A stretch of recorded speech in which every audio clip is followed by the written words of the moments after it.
Kabanata 281. Bahagyang gumalaw si Maxim, at tumangala ang kanyang tingin sa arena. Sa puntong ito, napahiga doon si Ricky sa lupa na may mahinang pirma ng enerhiya. Siya ay lubos na natalo. Bagamat siya ay pinagalitan ng salpukan ni na Maxim at Ethan, ang kanyang tunay na pinsala ay nanggaling kay Zephyr. Ang sagupaan sa pagitan ng dalawang Panginoon ay hindi nakatulong, at iniwan siya nito na nakahandusay sa lupa. Gayunpaman, nakatayo doon si Zephyr na may hawak na espada. Nag-aalala siyang tumingin kay Maxim. Ikaw ba ay isang practitioner ng kasamaan? Tanong ni Maxim, bahagyang nagbago ang ekspresyon ng mukha niya. Hindi. Matigas na sagot ni Zephyr. Nasasaktan siya sa titig ni Maxim, tinusok siya nito, kahit hindi siya nag-react dito. Tumanggo si Maxim, bago bumaling kay Ethan, talo ka. Yun ba yun? Umasim ang ekspresyon ni Ethan.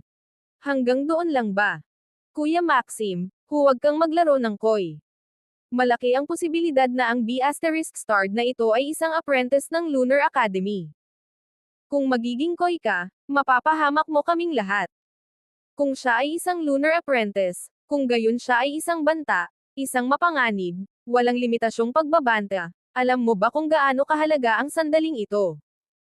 Ethan said with such resolve. Gayunpaman, ang kanyang mga salita ay nagpapatawa lamang sa mga Supreme Apprentice, dahil sa kanya-kanyang pagsimangot. Maging si Kuya Albert ay hindi natutuwa sa mga nangyayari. Siya. Ang apprentice ko. Matipid na sagot ni Maxim sa pakiusap ni Ethan. Ang kanyang tono ay may dalang puwersa ng paglaban dito, isang hindi sumusukong desisyon din, na lumalayo sa Spirit Time Peak. Iyon lang ang kailangan niya para patunayan na apprentice niya si Zephyr. Haha, stop making a fool of yourself. You're just a sore loser. Kung papatayin natin ang bawat makapangyarihang prodigy na lumitaw, then what's the point of having a academy anyway? There are not any prodigies left to train. Mas gugustuhin mo pang pumatay kaysa palayain sila. Anong kalapastanganan? Sabi ni Dewey na natatawa kay Ethan. Ang mga salita ni Dewey ay nagpaalala kay Kuya Albert sa kanyang tungkulin. Sa katunayan, kung ang bawat kababalaghan ay pinaghihinalaan na isang practitioner ng kasamaan, wala nang mga kababalaghan na natitira. Horesh *T ang sinabi ni Ethan. Kayong mga lalaki. Sumigaw si Ethan na lubos na napahiya dito. Ang kanyang energy signature ay nasa buong lugar. Kung hindi mo makayanan ang pagkatalo, dapat mong pag-isipang muli ang pagsali sa mga laban sa hinaharap. Sabi ni Maxim. Ang lahat ng mga mata ay nasa Ethan ngayon, parehong Supreme at Spirit Time Apprentice ay nakatitig kay Ethan, iniisip kung ano ang magiging reaksyon niya. Matigas na salita ni Maxim. Siya ay mula ngayon ay ituring na isang masakit na talunan.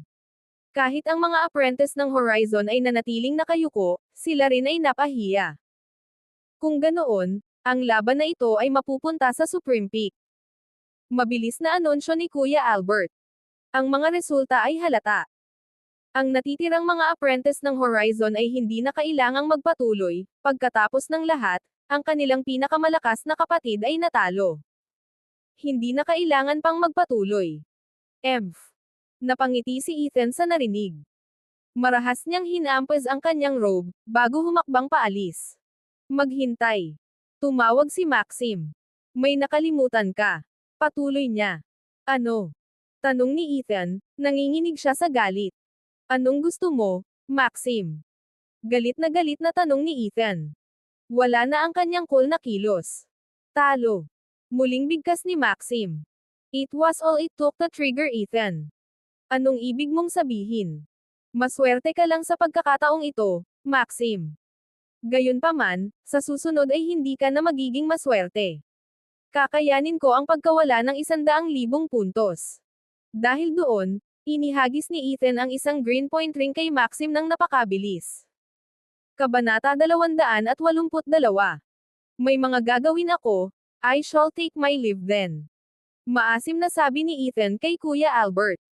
Hindi na niya hinintay na sumagot si Albert dahil mabilis siyang umalis sa eksena. Hindi napigilan ni Brother Albert ang paglabas ng ekspresyon habang pinagmamasdan si Ethan na umalis. Pagkatapos ay tumingin siya kay Maxim. Ang pagkatalo ni Horizon ngayon ay walang alinlangan na madaragdagan pa ang sama ng loob nila sa iyo. Mas lalong nagiging maingay si Ethan, di ba? Sumingit si Maxim, then let him come. Tahimik na sabi ni Maxim habang pinananatili niya ang kanyang pagiging matatag. Napailing na lang si Kuya Albert sa sinabi nito, saka tumingin sa arena. Nakatayo doon si Zephyr na nanginginig. Bagamat walang nangyari, si Ethan Klein ay pinuno pa rin ng Academy. Madali niyang napatay si Zephyr sa isang iglap. Bagamat pinigilan ni Maxim si Ethan, isang maliit na puwersa ang nakalabas at nasaktan siya nito.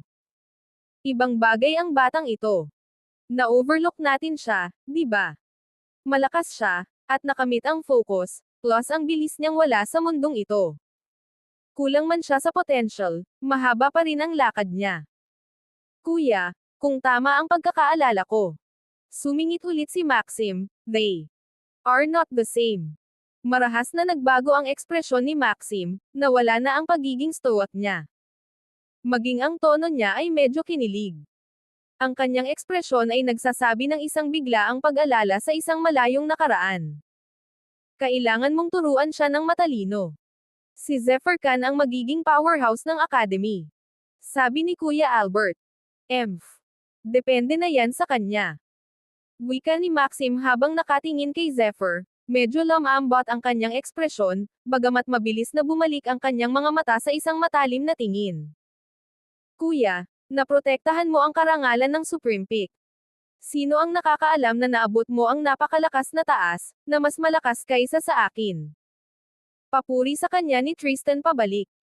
Hey, dapat may sikreto ka para sa bilis mo ha. Pinindot niya. Alam ni Zephyr kung ano ang sinusubukang malaman ni Tristan, walang magandang kahihinatnan para sa kanya. Ang bilis ni Zephyr ay nagmula sa sinaunang Thunderfoot technique na pinalaki pa ng kanyang electrical mastery. Sa pamamagitan lamang nito, nakamit niya ang ganoong bilis. Natural, ang kanyang likas na bilis ay gaganda rin. Gayunpaman, ang kanyang mga kapangyarihan sa kuryente ay lihim pa rin. Kung ilantad niya ang kanyang sarili ngayon, sandali na lang at kailangan na rin niyang magsinungaling tungkol sa The Way of the Dragon. Hindi niya maaaring hayaang mangyari iyon, hindi niya maaaring ipaalam sa sinuman. Hindi siya magiging ligtas, kahit sa loob ng Academy. Nagsasanay ako ng isang sinaunang pamamaraan. Ito ay isang bihirang, palihim. Kaya't ang bilis ko. Sabi ni Zephyr, binanggit ang Thunderfoot. Nako, ayos lang. Ang mga sinaunang pamamaraan ang laging pinakamahirap sanayin. Sabi ni Tristan. Sa tingin ko Master ay walang alinlangan na gagantimpalaan ka para sa iyong mga pagsisikap ngayon. Natatawang sabi ni Murray. Walang inggit sa kanya. Ang Supreme Peak ay walang maraming apprentice. Bagamat wala silang maraming recruit, ang kanilang pagkakaisa ay hindi katulad ng iba. Pagbalik nila sa kanilang tirahan, nagpakawala ng malalim na buntong hininga si Zephyr bago umupo sa kanyang floor mat. Ang kanyang might ay nagsimulang i-channel ang sarili nito ng katutubo. Sa pagpasok niya sa kanyang isip, napansin ni Zephyr ang kakaibang enerhiya sa kanyang sarili. Mukhang galit na galit ito. Ang kakaibang enerhiya ay may mahinang lagda, ngunit ito ay lubhang gusot. Kahit na ang kanyang might ay walang kapantay, kakailanganin ng ilang oras upang malutas ito. Gayunpaman, hindi ito naging isyo para kay Zephyr. Masyadong malaki ang kanyang enerhiya. Mabilis niyang nilusaw ang pagkakatali, pilit itong inilabas sa kanya. Sa isang pitik ng kanyang daliri, may kakaibang liwanag ang bumungad sa kanya. Ito ay isang kakaibang enerhiya sa iyon. Bagamat ang enerhiya ay kasalukuyang nasa ilalim ng hawak ni Zephyr, mabigat itong lumaban sa kanya, lumalaban upang makatakas. This manner of energy came from the clash between Master and Ethan. Ethan's attack had made its way to me. This isn't Master's energy, no, it was Ethan's. What had Ethan mastered to achieve such a stubborn energy source? Nagmumuni-muni si Zephyr habang nakatingin sa mga daloy ng enerhiya. Ang Boundless Academy ay isa sa Great 5, bawat isa sa kanila ay naglalaman ng mayamang kasaysayan. Bagamat naging karapat-dapat pa si Zephyr na malaman ang anumang sikreto ng Academy, masasabi niyang hindi simple ang pamamaraan ni Ethan. Kabanata 283. Sa isa pang pitik ng kanyang daliri, bumuhos ang isang stream ng draconic energy. Nasira agad ang energy ni Ethan. Kailangan kong maglaan ng oras para makabawi. Napaisip si Zephyr habang inaalala ang suntok na natamo niya mula kay Ethan. Kahit na may proteksyon si Maxim, labis siyang nagdusa mula rito. Sa paggalaw ng kanyang lakas, dahan-daang naglabas ng draconic might si Zephyr. Sunod-sunod na agos ng enerhiya ang dumating at umalis na may magkakaibang dami ng lakas. Nagsama silang parang ilog na dumaloy sa kanyang katawan. Nagpatuloy sa pagpapagaling si Zephyr. Sa araw na ito, habang nagpapagaling si Zephyr, isang boses ng babae ang nagmula sa labas ng kanyang silid, "Kuya Kan, nandito ka ba?" Hindi mapag-aalinlanganan ang boses, si Amber iyon. "Ate Amber.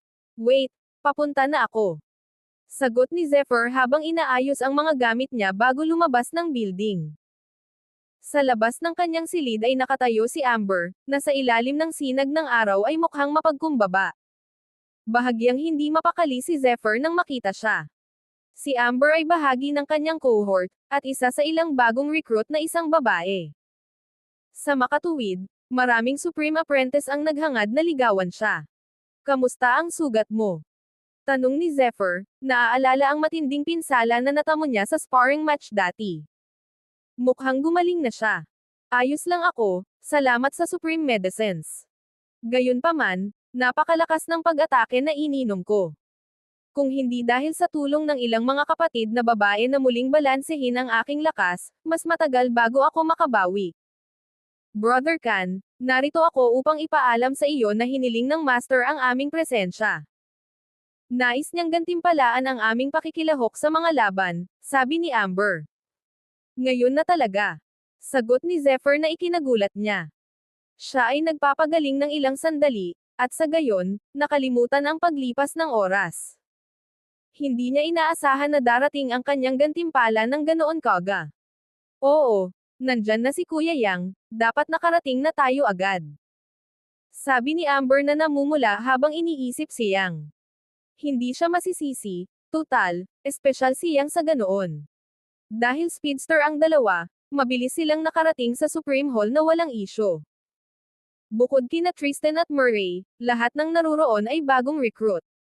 Dumating si Yang kasama si Maxim. Punong-puno siya ng lakas at espiritu, hindi na siya mukhang bagbog at bagbog gaya ng dati. Kung tutuusin, ginawa ni Maxim si Yang na paborito at pinakamahalagang apprentice para sanayin. Kahit na ginawa ni Zephyr ang pinakamaraming pagsisikap, ang kanyang potensyal ay hindi sapat upang matiyak ang anumang pabor, hindi katulad ni Yang. Gayunpaman, hindi kailanman naging inggit si Zephyr sa kanya. Siya ay may sapat na sa kanyang plato, hindi niya kailangang mainggit sa iba. "Mukhang nandito na ang lahat." Mahinang sabi ni Maxim. Isang sulyap pa ang ibinigay niya kay Zephyr, kahit na nanatili pa rin ang kanyang pagiging matatag. "We won this match, so natural we were rewarded for our efforts. Kahit may mga apprentice na hindi sumali, hindi ko palalampasan ang efforts mo. We have each received 100,000 points from Horizon Peak. Yung hindi nakasali, 3,000 points lang." Matapos maibigay ang mga puntos, sumenya si Maxim na umalis na ang mga apprentice. "Ikaw. Manatili ka." Malamig na sabi ni Maxim kay Zephyr. Tumango si Dewey kay Maxim, bago bumaling kina Zephyr at Yang. "The efforts na ginawa ninyong dalawa ay the greatest. Though this was a Pyrrhic victory, it is still a victory, thanks to you. Kaya nga, bawat isa sa inyo ay bibigyan ng 10,000 points. At saka, pareho na kayong nakakuha ng karangalan na makapasok sa Moonview Cave ng Supreme Peak." Sabi niya. Nang marinig ito, medyo nag-shuffle sina Tristan at Murray. Mukhang hindi simpleng bagay ang Moonview Cave. "Maestro, ano ang Moonview Cave?" Tumingin si Zephyr kay Maxim, pero tinanong si Dewey.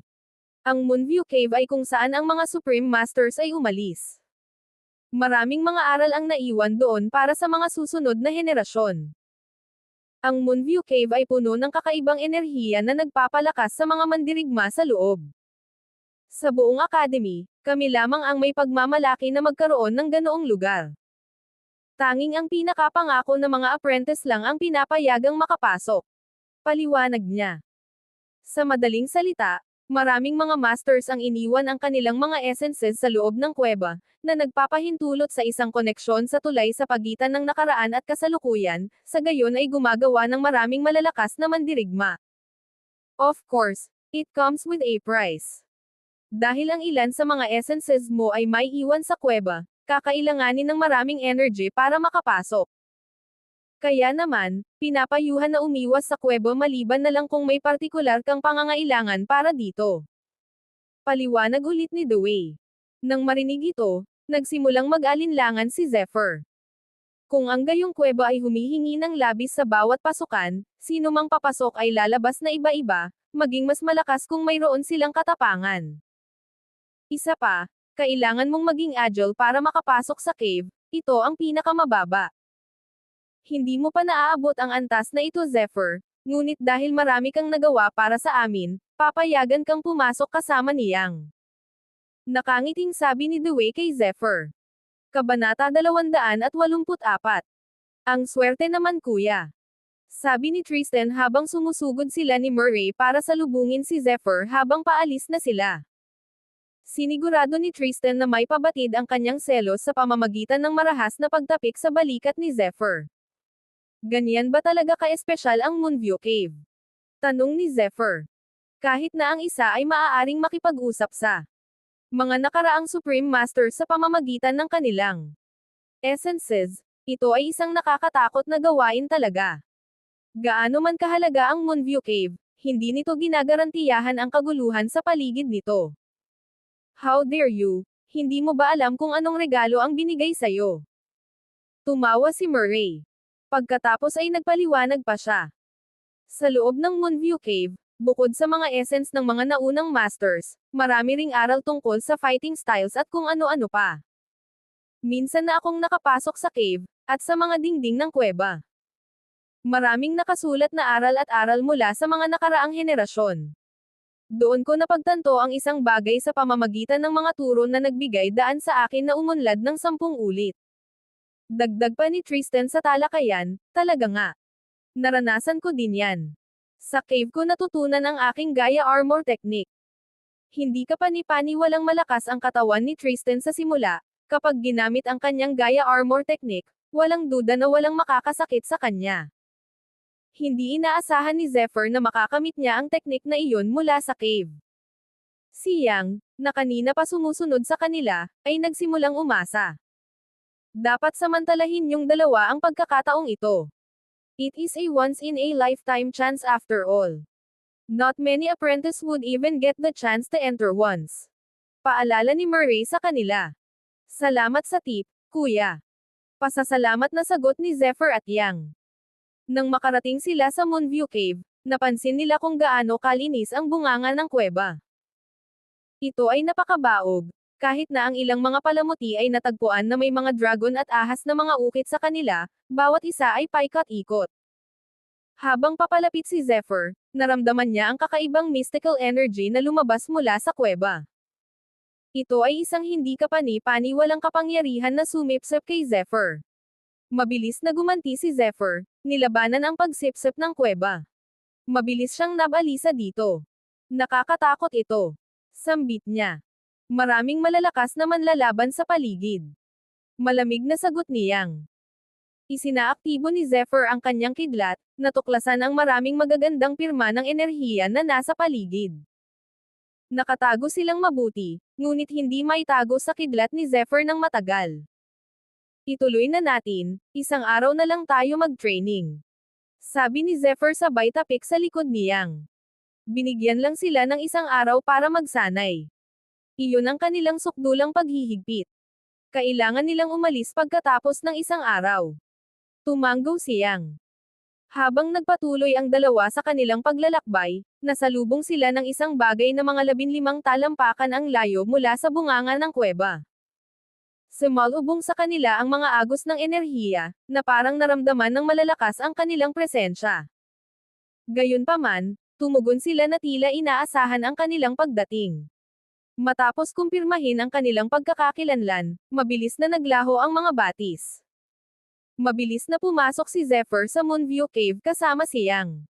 Pagpasok niya ay naramdaman niya ang matinding pressure na bumababa sa kanya. Habang iniskan ni Zephyr ang lugar, isang malakas na dagandong ng enerhiya ang sumalubong sa kanila. Sa isang iglap, isang kakaibang aparisyon ang lumitaw sa harap ni Zephyr. Mabilis na nag-charge ang mga dekoryenteng enerhiya ni Zephyr para salubungin ito. Biglang lumipad ang isang palakol sa labanan bago naging dragon, lumapit sa kanya gamit ang mga kuko nito. Mabilis nitong pinasuko ang enerhiya ni Zephyr. Mabilis na dumating ang isa pa, may hawak na espada. Hindi napigilan ni Zephyr na pumindot pasulong, habang patuloy na nagbabago ang mga aparisyon sa kanyang harapan. Nang malapit nang mawalan ng ulirat ang espiritu ni Zephyr, ang tatlong kaliskis sa loob ay gumanti ng dagandong, naramdaman ang abnormal na pag-uugali ni Zephyr. Ito ay isang mahusay na dagandong na gumagalaw sa kalangitan. Ito ay isang mahusay na dagandong na gumagalaw sa kalangitan. Nagdulot din ng matinding sakit ang noo ni Zephyr at sa isang iglap, nabasag at natunaw ang mga aparisyon sa kanyang harapan. Maya-maya pa'y mas naaninag ng mga mata ni Zephyr. Nakakatakot. Ungol ni Zephyr. Kung hindi dahil sa kanyang might and scales, o sa proteksyon ng kanyang electrical rune, malaki ang posibilidad na sumali siya sa mga essences. Habang nakatingin siya, nakikita niya ang isang alon ng enerhiya na nag-vibrate sa loob ng espasyo ng kuweba. Ito ay isang palabas ng mga dating masters, essences. Ang ilan ay mahusay, may kakayahang tumuntong sa mga kalawakan. Ang ilan ay may hawak na mga banal na sibat, na may kakayahang tumusok sa lupa. Ang ilan ay may hawak na mga balumbon ng kaalaman, malalim sa pag-iisip at pagmumuni-muni, na may pananabik na patuloy na magtamo ng kaalaman magpakailanman.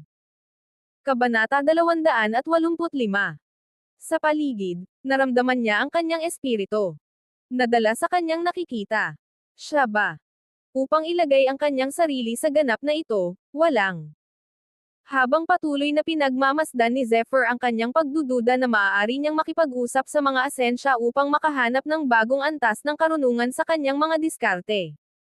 Walang alinlangan, mabilis ding uunlad ang kanyang antas. Kung mas malakas ang espiritu ng isang tao, mas magiging sensitibo ito sa mga asensyang ito. Ang ilang mga apprentice na pinalad na makapasok sa kuweba ay maaaring hindi napansin ang mga bagay na ito at naramdaman lamang ang malaking pakiramdam ng enerhiya na naroroon. Gayunpaman, hindi malalaman ni Dewey o Maxim na muling nagkatawang tao si Zephyr, at nabubuhay sa kanyang pangalawang buhay. Ang kanyang espiritu ay higit sa karaniwan, kaya't nakikita niya ang nakakatakot na mga mukha sa kanyang harapan.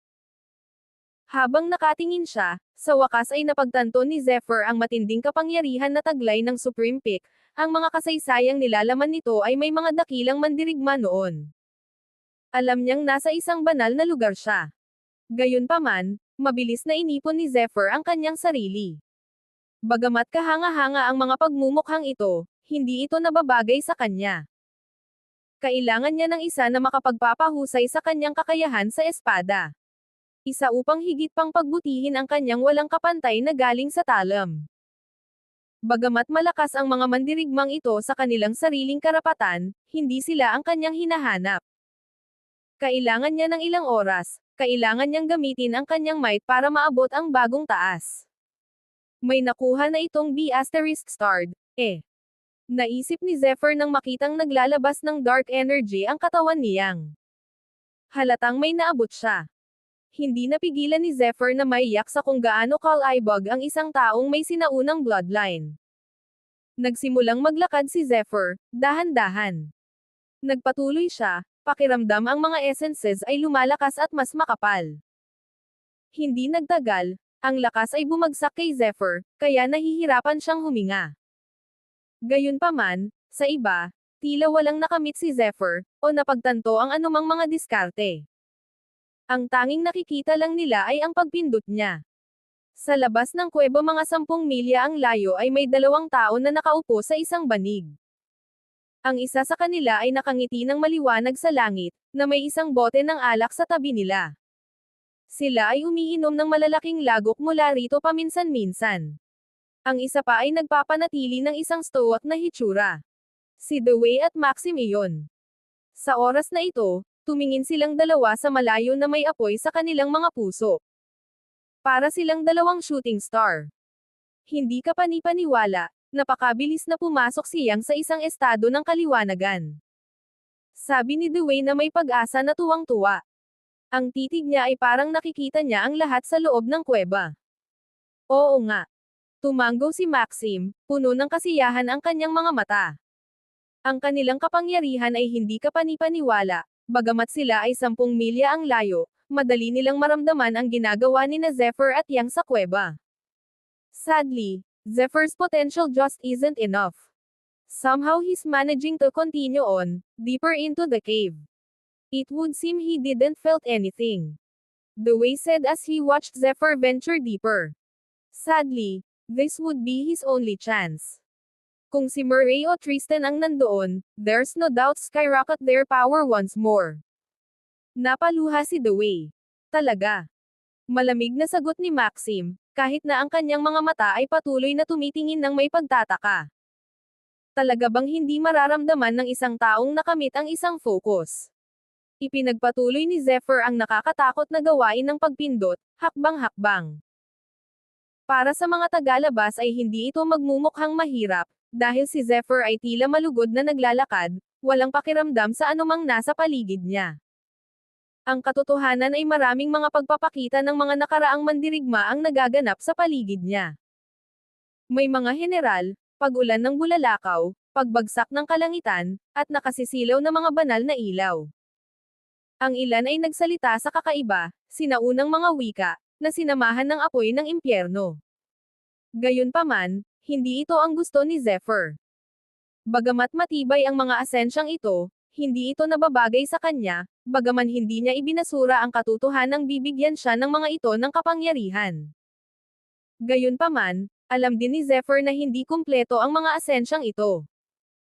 Kung ilalagay niya ang kanyang sarili sa kanila, malamang na sila ay magdulot sa kanya ng higit pa, hindi na mapananawli na pinsala.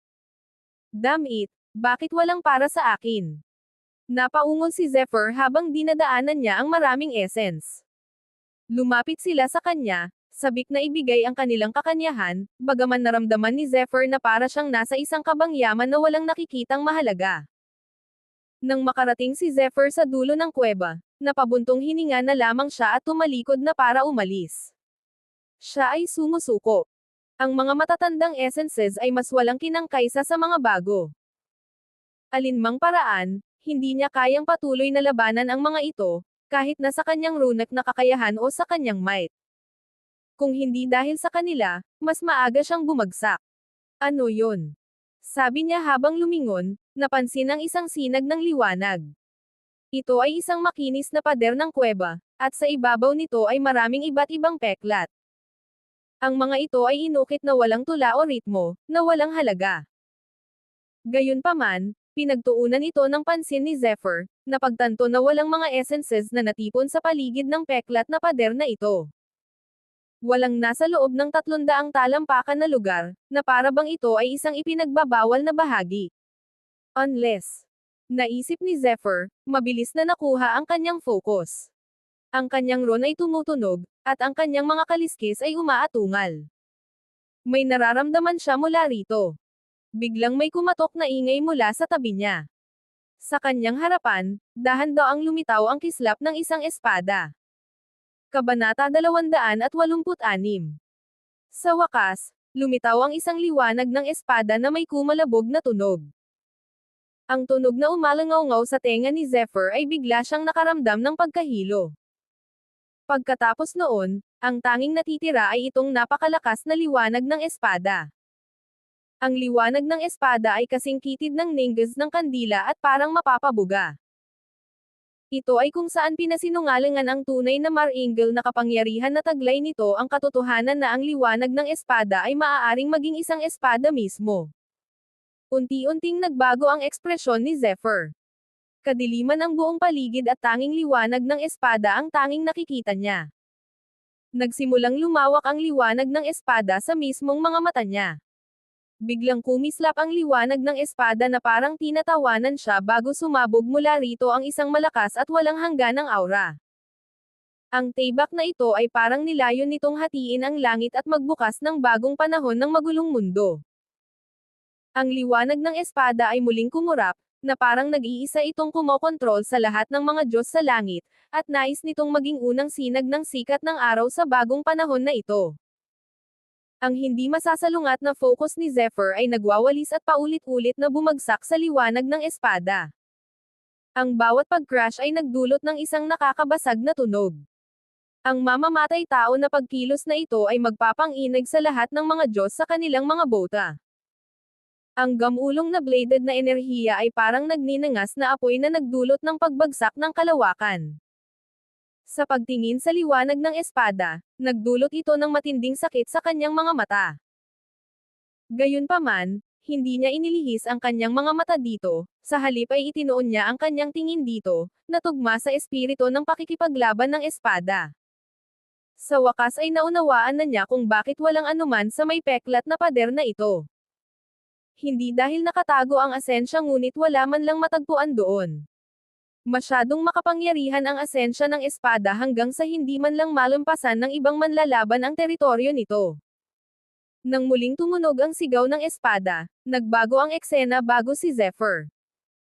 Nakita niya ang isang lalaking nakatayo sa hangin na may crescent moon na nagsisilbing backdrop niya.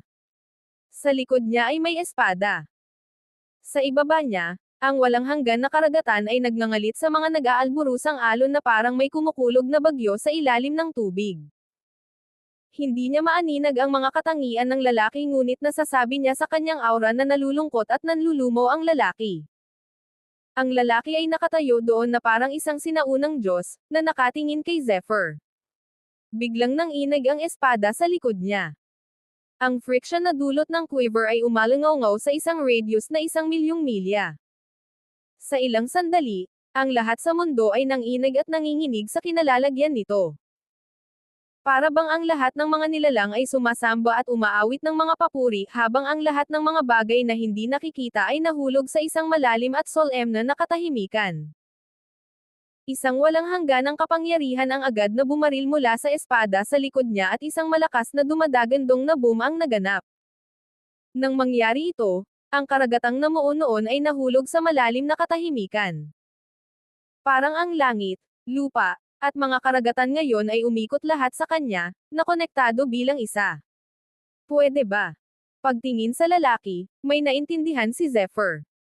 Ang focus ng espada ng lalaki ay unti-unting lumalamig nang umikot ito sa paligid niya at tuluyang nag-transform sa isang matalas at walang anyo na liwanag. May konting comprehension sa puso ni Zephyr ngunit hindi pa rin siya nakatakas sa mas malaking larawan. Alam niyang may mas malalim na kahulugan ang lahat ng ito at kapag naunawaan niya ito, malaki ang pakinabang nito sa kanya habang siya ay nasa landas ng martial arts. Hindi lamang iyon, ito ay makapagbibigay daan sa kanya na ay level up ang kanyang kakayahan sa espada sa isang bagong antas. Mukhang sa isang sigaw ng espada, lahat ng nilalang ay ilalagay sa walang hanggang pagkakatulog. Ang espada ay lumampas sa mundo ng espada habang ang talam nitong enerhiya at ang focus ay nalampasan ang liwanag, bulong ni Zephyr sa kanyang sarili, na nagtataka. Gayunpaman, ang kanyang kasalukuyang antas ay masyadong mababa para sa kanya upang maunawaan ang tunay na kahulugan ng kung ano ang nangyari bago sa kanya. Kahit na siya ay nagtataglay ng isang hindi maisip na makapangyarihang espiritu at kahit na siya ay nagtataglay ng pundasyon ng dalawang buhay bago niya, hindi pa rin niya ito maintindihan. Anong level ito? Nalampasan pa ng level na ito ang focus of the sword. Walang tigil ang pagtibok ng puso ni Zephyr sa kanyang dibdib habang sumasakay sa roller coaster ang kanyang emosyon. Dahil hindi mo ito maintindihan ngayon, bakit hindi na lang sumabay sa agos pansamantala? Ang mga simpleng salitang ito ay dumaloy sa kanyang isipan na parang electric shock, na nagbibigay liwanag sa kadiliman sa kanyang puso. Kaagad, nagsimulang mag-alab ang kanyang mga mata sa kapangyarihan ng karunungan. Tumigil siya sa pagpilit sa sarili na unawain ang tunay na kahulugan ng liwanag ng espada at nagsimulang tamasahin ang nakikita niya sa harapan niya sa nakaka-relax na paraan. Nagpa siya siyang makipag-ugnayan sa asensya ng lalaki sa halip na subukang madaig siya. Ang pagbabagong ito sa kanya ay nagdulot ng pagbabago sa mga pangyayari habang ang pinto ng karunungan ay bumukas para sa kanya. Biglang naramdaman na parang nakakita siya ng bagong mundo sa harapan niya. Kabanata 287. Ito ang mga ilaw ng mga Diyos, ang mga awit ng mga sinaunang santo at ang mga tula ng mga immortal. Unti-unting nauunawaan ni Zephyr ang kahulugan sa likod ng liwanag ng espada. Hindi sinusubukan ng lalaki na ipasa sa kanya ang isang martial art technique o isang sword technique, talagang sinusubukan niyang ipaintindi sa kanya ang tungkol sa daw ng sword, na walang hanggan na mas malakas kaysa sa lahat ng lihim na kasanayan sa espada na pinagsama. Nagsimulang pumasok sa kanyang isipan ang mga ligaw na kaisipan habang sinusubukan niyang unawain ang daw ng espada. Sa sandaling naramdaman niyang malapit na niyang maunawaan ang kahulugan ng lahat ng ito, umiwas ito sa kanya. Nang inaakala niyang hindi na niya mauunawaan ang kahulugan, bumungad sa kanya ang kaunting pag-unawa.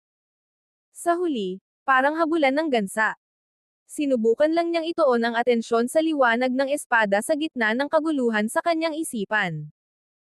Mukhang nag-aaksaya ng oras si Zephyr doon, wika ni Dewey na may habag sa boses habang nakatayo sa Grand Hall. Si Yang, gayunpaman, tila naintindihan ang isang nakakatakot na diwa. Ang kanyang mga mata ay nagtataglay ng kakayahang tingnan ang mga bagay mula sa layo na 10,000 milya ang layo. Doon, nakita niya si Yang na napapalibutan ng nakakaintriga na aura na para bang nasa isang ethereal na mala-fairy na kaharian.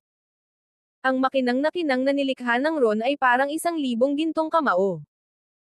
Sa gitna ng gintong liwanag ay isang higanteng itim na anino na kumikislap papasok at palabas habang naglalabas ito ng malakas na aura.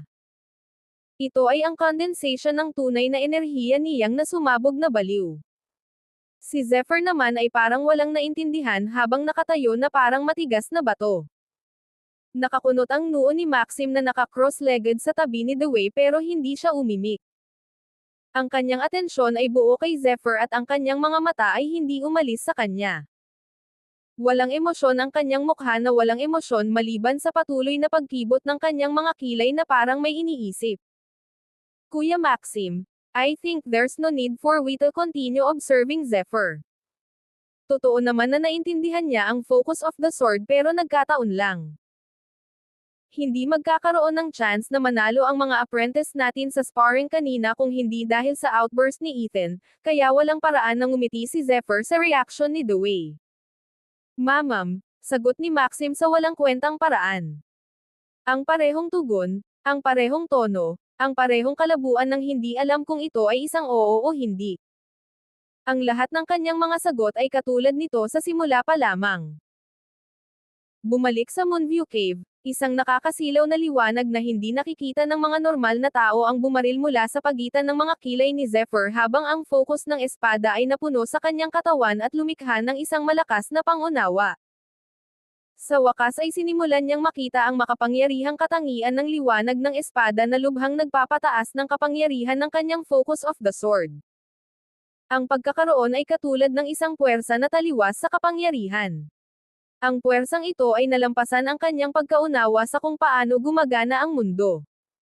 Ito ay kasing misteryoso gaya ng inaasahan ng isa. Ang pag-iral ng puwersa ay walang hangganang makapangyarihan at napagtanto nito si Zephyr na kahit na ang isang espada ay hindi gumagalaw, ito ay umaagos pa rin ng isang malakas na puwersa ng enerhiya na maaaring sirain ang lahat ng bagay sa landas nito. Tanging kapag ang mga banal ay hindi mahabagin ang mga tao ay natatakot sa kanila para sa isang Diyos na ang galit ay maaaring gumawa ng karagatan mula sa dugo. Ang kahulugang naintindihan ni Zephyr ay hindi sa kapangyarihan ng labanan kundi sa kapangyarihan ng puwersa. Unti-unting nakumpleto ang kanyang pag-unawa, kaya't pabilis ng pabilis ang pag-ikot ng liwanag na nakapaligid sa kanya. Ang ganitong uri ng enerhiya ay nagmula sa pinakamalalim na bahagi ng kanyang kaluluwa at tanging ang mga nakaabot ng isang mahusay na pangunawa ang maaaring humugot nito mula sa kanilang sarili. Ang mga kaliskis ng dragon ay walang tigil na nanginginig habang ang enerhiya ng Dragonite ay kumakalat mula sa kanyang solar plexus hanggang sa kanyang mga paa at kamay, at binasag ang lahat ng limitasyon sa kanyang katawan, pagkatapos ay umagos ito palabas mula sa kanyang katawan ng may malakas na putok. Bumalik sa dati ang eksenang nauna sa kanya at napansin niyang nawala na ang pader ng kuweba, parang wala na ito sa simula. Gayunpaman, ang kanyang tunay na enerhiya ay patuloy na umaalingaw sa loob ng kanyang katawan na parang umaatungal na dragon at kumikidlat. Sa wakas ay naabot na niya ang kritikal na punto. Nararamdaman niya ang isang pambihirang tagumpay na darating at hindi niya pipiliin na dumaan dito kung hindi dahil sa katotohanan na siya ay nasa Moonview Cave. Biglang may narinig na boses sa labas ng kuweba. Oras na. Umalis ka kaagad sa lugar na ito. Si Zephyr, na may totoong enerhiyang kumukulo sa kanyang katawan, ay mabilis na lumipad sa langit nang marinig niya ang anunsyo. Niwala siyang oras para batiin si Yang dahil malapit nang sumabog ang kanyang katawan sa lahat ng walang hangganang enerhiya na namamalagi sa kanya. Totoo na ang isang pambihirang tagumpay ay hindi maghihintay sa sinuman. Kabanata 288. Ang bilis ni Zephyr ay napakabilis na para sa isang third party, para siyang kidlat na kumikislap sa kalangitan. Ang kanyang Thunderfoot ay naging mas mabilis kaysa dati hanggang sa ang kanyang kasuotang panlaban na suot ay maaaring masira anumang segundo. Gayunpaman, hindi iyon ang kanyang inaalala ngayon. Lahat ng dumaan sa kanya ay naging blur. Ang kanyang tunay na enerhiya ay bakalang tulad ng isang ligaw na kabayong lalaki sa loob ng kanyang. Ang pangunahing inaalala niya ngayon ay ang panatilihing matatag ang kanyang sarili dahil sa wakas ay makakalusot na siya sa pinakahihintay na antas ng agility. Alam niya ang lugar sa The Boundless Academy kung saan tahimik at liblib na sapat para gawin niya iyon. Natuklasan niya ang lugar habang gumagawa ng quest mula sa Hall of Trials. Kailangan niyang pumunta doon ng mabilis dahil pakiramdam niya ay sasabog na ang kanyang tunay na enerhiya mula sa kanyang katawan. Sa loob ng 10 minuto, naglakbay siya ng humigit kumulang 100 milya, at nakarating sa tuktok ng bundok. Ang tuktok ng bundok na ito ay napakaliblib at natatakpan ng isang masukal na kagubatan. Makapal ang primordial energy dito at kahit anong kaguluhan ang ginawa niya rito habang nagsasanay, walang makakarinig sa kanya. Ayan na. Sabi ni Zephyr nang makita ang bundok at muling pinaandar ang kanyang Thunderfoot. Hindi nagtagal, nakarating na siya sa isang nakatagong kuweba na may makapal na primordial energy na umiikot mula sa loob. Ginamit niya ang kanyang lightning sense upang suriin kung may presensya sa paligid ng kuweba at pumasok lamang siya kapag natitiyak niyang hindi siya maaabala. Umupo siya sa isang naka-cross-leg na posisyon at hindi na kailangang i-activate ang kanyang tunay na enerhiya dahil automatiko itong nagsimulang dumaloy sa katawan.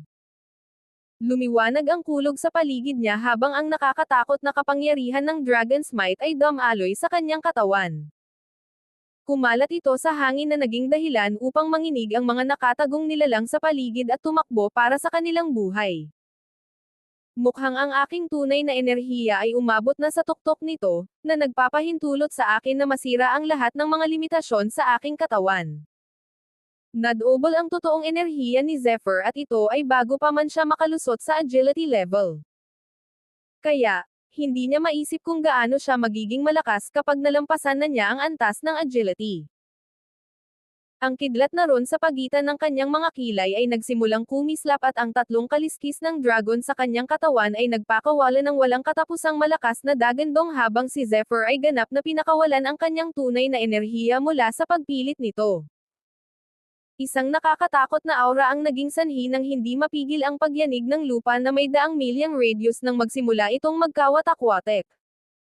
Ang puwersa ng kapangyarihan at ang ligaw na alon ng enerhiya ay napakalakas na walang sino man ang maniniwala na posible ito.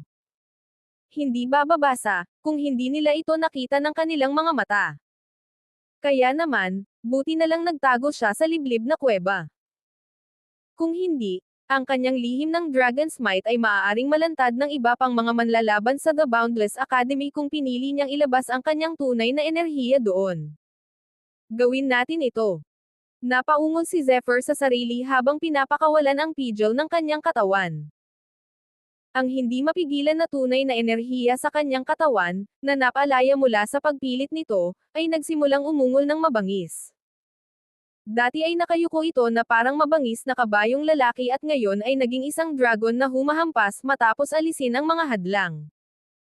Dinaanan nito ang bawat pulgada ng kanyang kalamnan at bawat bahagi ng kanyang meridian point na may bilis na kidlat. Dahil sa malakas na pagkabigla sa kanyang meridian point, bigla siyang napabuntong hininga. Himatayan na sana siya kung hindi dahil sa kanyang walang humpay na kalooban. Ang walang hangganang primordial energy ay umiikot sa hangin at dahan-daang tumagos sa kanyang katawan. Pakiramdam ni Zephyr ay parang lalabas na sa langit ang kumukulo niyang dugo. Ang enerhiya sa kanyang katawan ay naging mas makapal at mas makapal habang ang primordial na enerhiya ay sumanib sa kanyang katawan. Sa bawat pagliko ng kanyang tunay na enerhiya, ang kanyang mga meridian point, ang kanyang dugo, at maging ang kanyang laman, ay lalong naging pino. Sa wakas, parang ang kanyang katawan ay pinainit ng langit at lupa mismo. Ang mga gintong liwanag na sinag ay bumaril mula sa kanyang katawan at nagliliwanag sa buong kuweba habang ang dagandong ng dragon ay lumabas sa kanyang mga labi. Ang pinto sa karunungan ay nabuksan muli para sa kanya, na nagdadala ng hindi mabilang na pangunawa at lumampas sa hindi mabilang na mga limitasyon. Kaunti na lang at makakalusot na siya sa agility level. Break! Bulong niya na parang nagbubulungan sa panaginip. Sa sandaling binigkas ang salitang iyon, isang walang katapusang kulog at kidlat na bagyo ang lumitaw sa kalangitan. Ang enerhiya sa loob niya ay biglang bumaling at lumikha ng isang pangitain ng apat na sinaunang simbolo: berdeng dragon, puting tigre, vermilion na ibon, at itim na pagong sa kalangitan. Bawat isa sa kanila ay naglabas ng nakakatakot na aura, na nagpapakita ng kanilang mahiwagang kawalang tatag, at nag-iiwan ng tsunami ng hangin na gumagalaw sa kanilang kalagayan. Gayunpaman, hindi iyon nakita ni Zephyr, dahil nakapikit siya ng mariin. Kabanata 289. Ang kanyang lakas ay muling lumundag, na lumikha ng isa pang alon ng nakakatakot na mga pagpapakita. Sa pagkakataong ito, ang mga aparisyon ay ang mga emperador na nakasakay sa mga kabayong dragon, mga titans na nag-swing ng kanilang mga espada, mga mausisa na may pakpak na nilalang na umaawit, at hindi mabilang na mga mortal na sumasamba. Ang aura ay napakalakas at ang mga pangitain ay nakakatakot na ang mga tao sa The Boundless Academy na daan-daang milya ang layo ay mararamdaman ang kanyang kapangyarihan.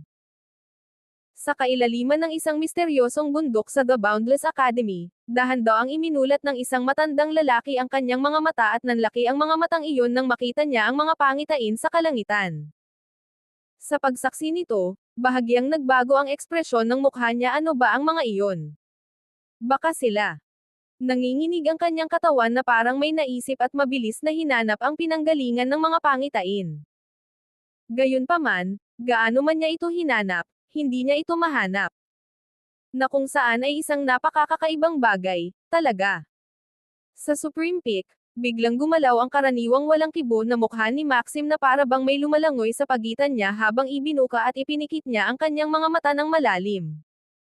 Lahat ng ekspresyon ng mga master ng Major Peak ay nagbago ng husto nang maramdaman nila ang malaking pagbabago sa hangin.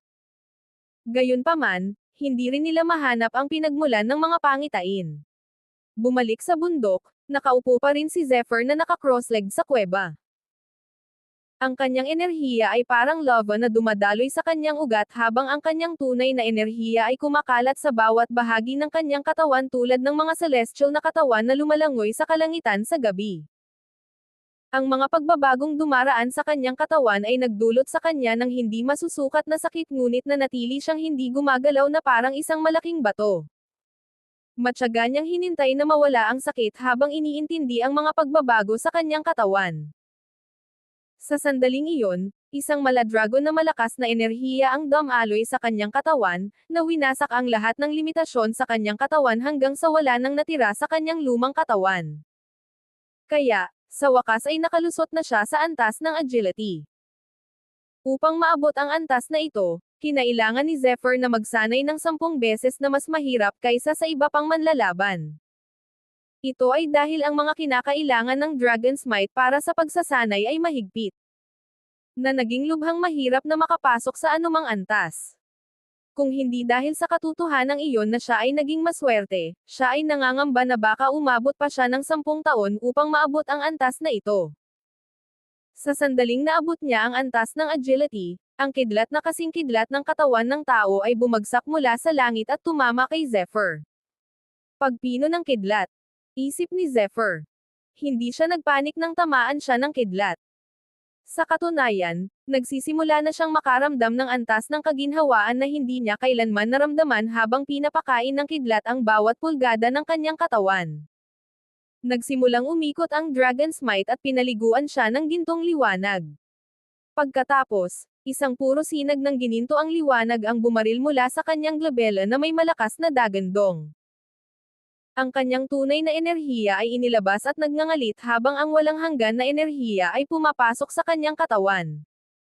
Kaya, nakatanggap ng upgrade ang kanyang agility of level 1. Nagsimulang kumikislap ang isang kaliskis ng dragon sa kanyang katawan. Sa wakas ay lumitaw na ang ika-4 na sukat ng dragon. Gayunpaman, ang mahabang alulong ni Zephyr ay parang kidlat tuloy-tuloy, gumugulong, at patuloy na nabubuo. Hindi pa rin sapat para sa kanya. May natitira pa siyang lakas. Isa pang dragon scale ang lumitaw. Ang dalawang kaliskis ng dragon ay kumurap-kurap, ngunit nararamdaman na ng isa ang mar-angle na kapangyarihan ng dragon na taglay nila. Sa wakas, sa panginginig, ang kanyang enerhiya at paningin ay dumaloy pabalik sa kanyang katawan mula sa langit. Ang lahat ng mga emperador, mga santo, mga sinaunang Diyos, at malalim na mga demonyo, ay umungal habang sila ay hinihigop pabalik sa katawan na ito. Buksan. Naramdaman niya ang maladyos na kapangyarihang dumaloy sa kanyang katawan. Ang dalawang kaliskis ng dragon na iyon ay agad na naglabas ng walang hangganang maningning na kinang at biglang nasalikop ang kanilang mga sarili sa iba pang 3 kaliskis ng dragon, na nagmukhang isang tunay na dragon. Sa gitna, isang simple at misteryosong ron na may malalim na pattern ng kidlat ang umiikot.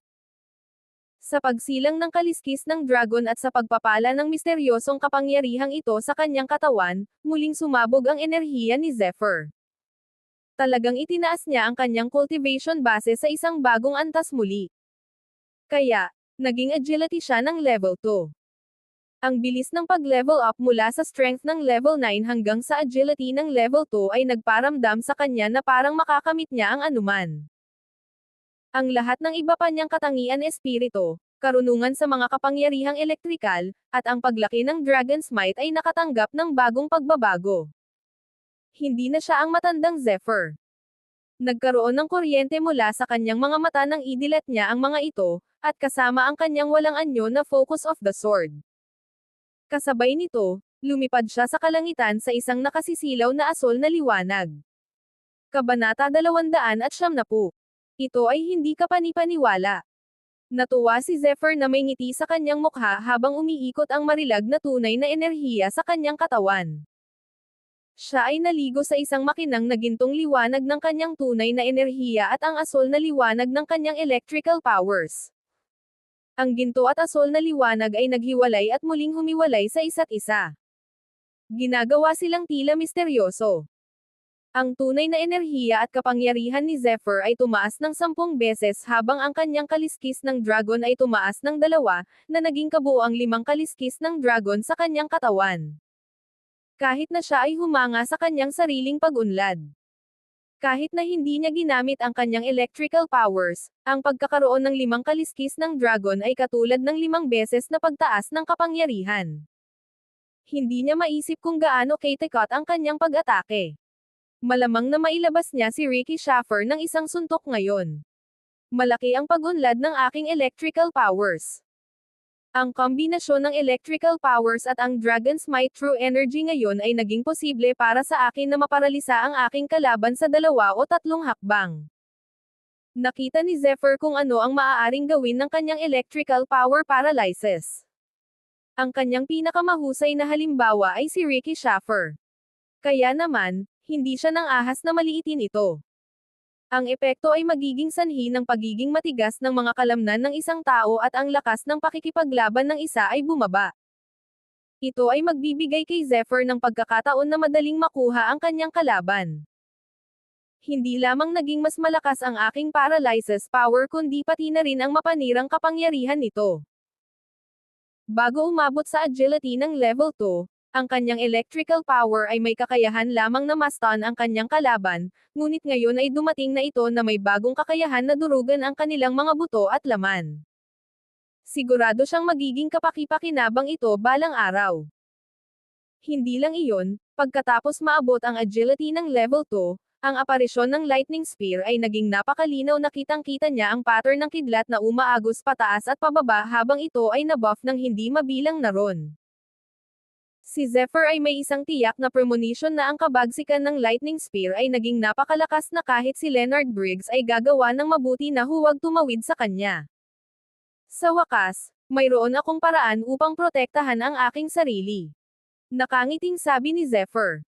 Pagkatapos, nagsimula siyang maghukay sa kanyang loot ring para sa isang elixir. Siya ay naubos lahat pagkatapos ng pagsasanay. Biglang may nahadjap sa kanyang mga mata sa loob ng loot ring. Isa itong misteryosong kumikinang na bag na may kakaibang pattern sa kabuuan. Ito ang bag na kinuha ni Erin sa pinuno ng Black Tiger Bandits. Nakalimutan ko na ang lahat. Dapat ko itong tingnan ngayon dahil mukhang ang pinuno ay mula sa Winged Serpent School. Sa hitsura nito, tiyak na nasiyahan siya sa isang mataas na posisyon doon. Tiyak na may magandang bagay sa bag na ito kung daladala niya ito sa lahat ng oras, naisip ni Zephyr na pagkatapos ay pinagpatuloy ang pagsusuri sa laman ng bag. Ang bag ay isang uri ng storage device, at dahil ang orihinal na may-ari nito ay wala na sa mundong ito, walang problema si Zephyr sa pagbubukas nito. Kumunat ang noo niya pagkatapos buksan ang bag. Sa loob ay may ilang Tier 2 Beast Pearl, ilang pilak at ilang walang kwentang elixir. Sa madaling sabi, sila ay mga bagay na maaaring interesante sa iba ngunit hindi kay Zephyr. Hanggang sa nakatagpo siya ng isang kahon. Ang kahon ay jade green ang kulay. Ang mga ukit dito ay isang nakakatakot na nilalang na may katawan ng ahas, mga pangil ng saber-tooth tigre, kaliskis ng dragon, at isang pares ng mga pakpak na walang balahibo. Isa itong may pakpak na ahas. So follower talaga siya ng winged serpent. This box is definitely proof of that. Inilabas niya ang kahon mula sa bag at sinubukang buksan ito kahit hindi ito matagumpay. Pagkatapos, sa isang pitik ng kanyang palso, nagsimulang magtipon ang asol at gininto ang liwanag sa gitna ng kanyang palad.